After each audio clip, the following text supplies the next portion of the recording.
it's great, but it's just a start. I mean, there's a long season ahead of us. You can't take it for granted. I think that you got to keep competing, pushing. There was opportunities to really put this game away tonight, and I don't think we did that. So it gives me a lot of ammo when we get with the guys on Monday to kind of get after them a little bit. It's the cliche perfect game. Aaron Rodgers talked about this. You want to win. You want to win comfortably, and then you still want things to nitpick. As a coach, you still want reasons to lay into your guys. Aaron Rodgers talked about that not that long ago. It's Matt LaFleur in his post-game press conference last night. Ryan Wood joins us now, courtesy of Crosse Bierhaus. I'll be broadcasting there a week from tonight. So WKTY listeners, come on out the corner of 3rd and Pearl. We'll get a beer, we'll get a brat and a pretzel, and we can chop it up over the Packers. Ryan Wood, like I said, is here. I see a lot of videos and tweets and articles, Ryan, from you and your fellow Packers beat members, and they're all kind of singing maybe a similar song that goes, I don't want to get ahead of myself, but this team feels there's something there. Have you felt that in practice and in the locker room in both of these games at Lambeau this week? It's funny. I asked final question I asked in the locker room last night before leaving, going back up to the press box, was to Josh Jacobs.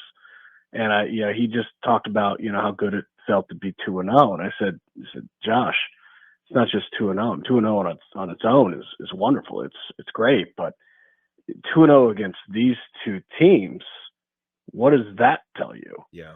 And he looked at me, he tried to find the words, and he eventually said, ask me again in November. I might have a better answer for you then. So, yeah, I mean, there is certainly a recognition of what this is not.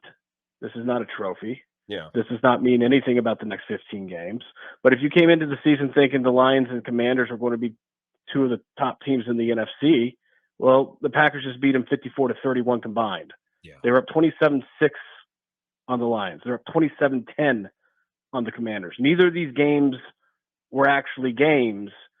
And these are two teams, I mean, unless, Grant, you think that, okay, maybe the Lions and Commanders aren't that good, I don't see how you could possibly be less impressed. I certainly don't feel that. I think they're both playoff teams. I think in a 7-seed field in the NFC, the Lions Commanders are in, and they just whacked them. In my lifetime, the special Packers teams didn't necessarily feel special at the beginning of the year. They became that way, and you look back in December, you're like, man, this team's got something. They've really put it together. In your time on the Packers beat, have you covered a team or followed a team that through 2 weeks and not even like through 5 days feels the way that this team feels? What's the best point of reference that you have for this team in your Packers career? Well, I started covering the team in 2014. This is my 12th season. It's the 4th time that they've been 2-0 through the first 2 games. The other 3 times, 2015, 2019, and 2020. You look at 2015, look, okay, 2-0 is 2-0. Mm-hmm. It's what every team wants to be. It's great to be. They're 2-0 in 2015. But that was only a few weeks after Jordy Nelson just torn his ACL in Pittsburgh in the preseason. It was still very much an open question. How are they going to deal with that over the long term? 2019, Matt LaFleur's first year as the head coach. That's a great way to start your head coaching tenure. But if you remember early in that season, they won that first game in Chicago 10-3.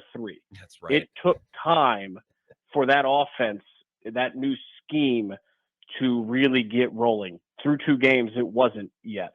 2020, of the 3 previous that I've seen, that is the year that it was like, okay, they're pretty good, because they go into Minnesota, that first COVID game, and they just steamroll them offensively. Devonte Adams had, I don't know, like 36 catches or something in that first game. And then the next week they beat the Lions. They're putting up a lot of points. The defense, though, just kind of doing enough. And if you look at 2020, the Vikings and the Lions both ended that season with losing records. They weren't teams that they just beat, that, like the Lions and Commanders now, that you're like, those are playoff teams. Like they should be playoff teams. So no, this is by far their best 2-game start in the past dozen seasons that I've covered this team. It's not close. What is your impression of the way that Jordan Love's played the first 2 games of his 3rd season now? I just tweeted this before I came on air, that I realized, 2023, he had a good start too. Jordan Love's first 2 passer ratings against the Lions, 128, against the Commanders, 113. It's the second time in 3 years that he has had 2 games to open the season with at least a 110 passer rating. The 2023, he did the same thing against Chicago and then a 1-point loss against Atlanta. 2 times in 3 years. Care to guess how many times Aaron Rodgers did that in 18 years? Not many. 3. Ooh. He did it 3 times and not since 2015. Wow. So 2 times in 3, he's playing at a very, very, very high level. Is he making every throw? No. But you show me anyone at this level who's perfect. Yeah. Perfect doesn't exist. It's a fabrication. It's unattainable. He's not perfect. He's playing at a very, very high level. And I think for not just him, for anyone on this offense, when you watch these last 2 games, doesn't it just look like they have such a peace of mind? And that, think about early last season, Jordan Love comes in after getting that $55 million a year contract and the interceptions. He's forcing things. He's trying to live up to that contract. And now there's such a peace of mind and such a comfortability knowing that no matter what happens, Micah Parsons, Rashawn Gary, Edrin Cooper, Xavier McKinney, they're coming off the sideline and they're going to handle things. The faith that offense must have in this defense, that's it's the ideal of complementary football that every team wants to achieve. And I think that it really does take a lot of pressure off the offense. Ryan Wood is here. Thanks to Crosse Bierhaus, Packers News, USA Today, Twitter @by Ryan Wood. After Micah Parsons, who I think just pound for pound is their best football player, could you argue that Tucker Kraft is their best football player? He was unbelievable last night. I don't think Packers fans were surprised by what they saw last night, but I think that was a little bit of a coming out moment nationally, national TV, and a career high in yardage. Is he not, if not their second best player, he's got to be right there at the top of the list, right? Well, he just staked his claim as the number 1 receiving target in this offense, which for those of us who have been paying close attention to this team the past few years, I don't think any of us are surprised by this. I've been saying since last November that the best playmaker in the Packers passing game is Tucker Kraft. And so it's not a surprise, but I think what was significant last night was they finally figured out how to scheme him open downfield.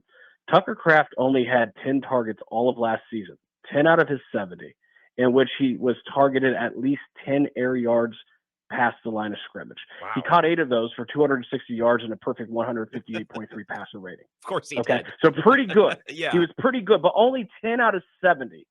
So you have this elite weapon, but because he's so important in your blocking game, he's foundational as a classic inline tight end.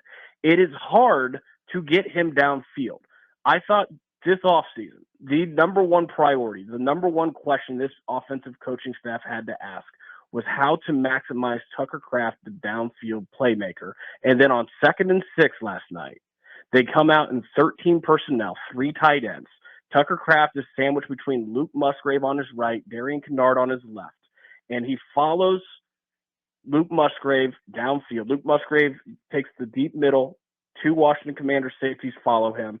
Because it's 13 personnel, the Commanders, and Tucker Kraft said that he heard the defense communicating this before the snap, they're expecting a run play. That is a running formation when you have 3 tight ends. Yep. And so 2 linebackers bite on a toss fake to Josh Jacobs, and that is how Tucker Kraft found himself so wide open, 17 yards downfield for a 57-yard gain because they schemed it up. That hat tip to the Packers offensive coaching staff, Matt LaFleur on down, because that's what they've needed to do, and they found a way to do it. Is there a moment over the last 2 seasons and now 1 off season in training camp where you said, this kid from South Dakota, like there might be something there. He might actually be a guy. Do you have a moment or a memory? I think it's the first check down that he caught midway through his rookie season against the Chargers. Sure. When you actually saw him for the first time in the open field and you're like, oh, wow, when he opened it up. Now, it's really interesting when you talk about the evolution of him and the journey that he's had with his development, because he's always had the yak ability. He's a big, fast target. But he came into this league as kind of a guy that at that position that was considered more mauler than playmaker. I mean, the blocking was going to be there. That was the expectation when he left college. And he's had to develop into this as a target. I asked Tucker Kraft last night, 6 catches, 124 yards, touchdown. If there was a play that stood out to him as being specifically emblematic of that type of development to get to the point where he is right now in his career. Grant, he said the third and 6 for 8 yards. So go back to that play. It's the total package play. He runs through a bear hug from Washington Commanders safety Will Harris. That a lot of tight ends it was a bear hug. That might take you completely out of the play. He sheds him, draws the flag, and as soon as he breaks his route back to Jordan Love, he slips on the ground. So now he's on hands and knees on the grass.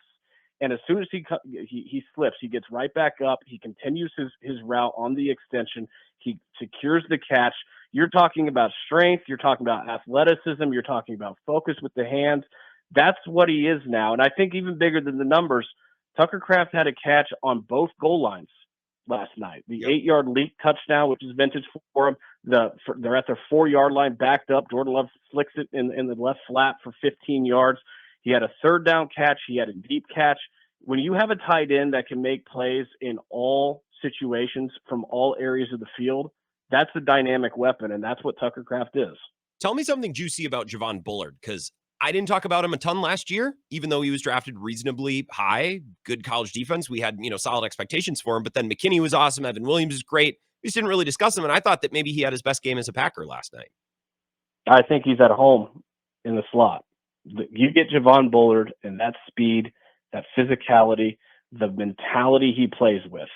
You get him close to the line of scrimmage, he's going to be involved in a lot of plays. And what allows that is because they've got the 2 safeties on the back end. So Javon Bullard can play safety in a pinch, but I don't think you want him playing safety. You want him up toward the line of scrimmage. It reminds me so much of what the Packers should have done for years with Darnell Savage. Sure. Anytime you watch Darnell Savage play, he couldn't play back in. I think Javon Bullard's a better deep safety than Darnell Savage, and that's not saying much. But you put Darnell Savage in the slot, and his speed was able to play at a higher level. They just never did that for whatever reason. Mike Pettin, Joe Barry, they just never put him in the slot. And with the Packers, because you have those 2 guys, and Evan Williams and Xavier Kenny behind him to kind of be that umbrella safety net of the defense, they're able to put Javon Bullard in the slot. And his speed is it's something to behold. Can you answer a listener question in 60 seconds here before I let you go? I just got a DM. Absolutely. So you're a Mets fan.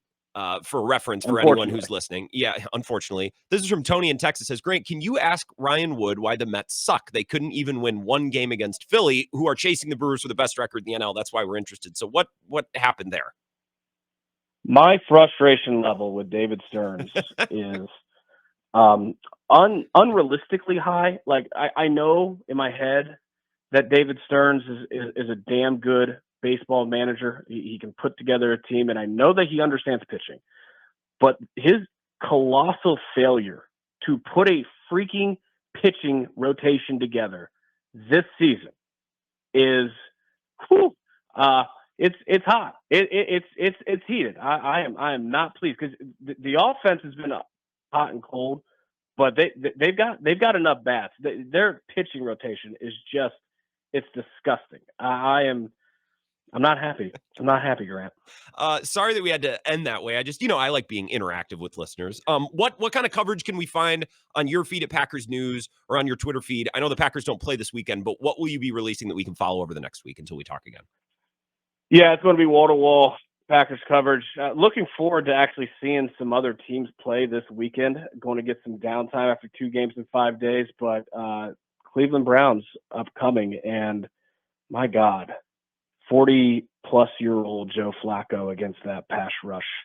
You kind of fear for him a little bit. That could get ugly. Well, and we'll get a sight. They play the Ravens last I looked. That's like an 11.5-point spread. So we'll see how that game goes. That could set the table. The Packers now get a mini bye, 10 days off. Enjoy watching more football on your off time this weekend, Ryan. I appreciate the time always. We'll talk next week.